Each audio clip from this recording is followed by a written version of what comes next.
Alright, so I simply plucked the potatoes out of the Ninja at the bottom of this ridiculously awesome beef and vegetable stock now that I have. It's got a thin layer of oil on the top. Potatoes are super soft. The moment I touched them, they just went skish. But so they're super soft, all the way to the core. I had this stacked, so I had potatoes and 4 cups of water on the bottom, just regular water. Didn't even bother seasoning it. And then on top of the potatoes, I put the pot roast. And I seasoned the pot roast fairly heavily on both sides, but also on the top. I also put in some of my fresh herbs, specifically sage. I had a huge bundle of sage that I stuck on the top of this, and it pretty much melted, and I expected it to, and I picked off that little packet that I basically stuck on top of that. Then I went with green beans and broccoli. The broccoli was frozen, the green beans were from a can, and then I threw on a top layer at the end of the cook, just in the last 5 minutes, a can of cream of mushroom soup. I didn't bother watering it down because there's enough liquid literally in those vegetables they've been steaming. So long story short, 1, 2, 3, potatoes and water. Put this thing on top of it, season it nicely, throw this little steamer basket on top of that, and throw in some vegetables, and then I threw in cream of mushroom soup and covered it with cheese. So the potatoes and the pot roast were pressure cooked for 40 minutes, just as they were. And then I put in this little steamer basket with the vegetables for another 10 on the pressure cooker setting, which again, it has to come up to heat. And so all in all, it took about an hour. So it came up to heat, 10 more minutes, just to get the vegetables hot, canned and frozen. They're gonna be mush. So I figured if it's gonna be mush, I might as well make it a good mush. And then I threw on the cream of mushroom and the cheese.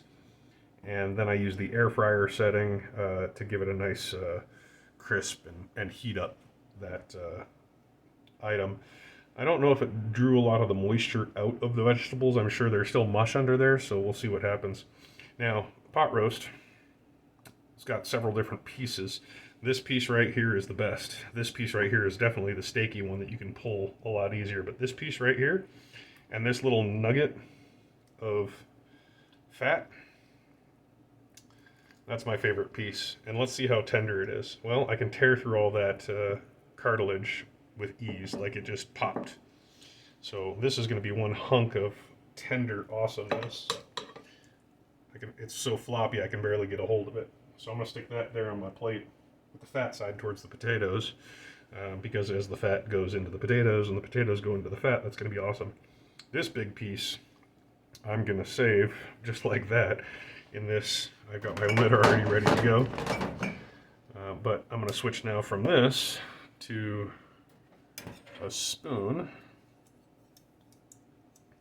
Doesn't need to be a slotted spoon, it just happens to be the cleanest spoon that I have currently.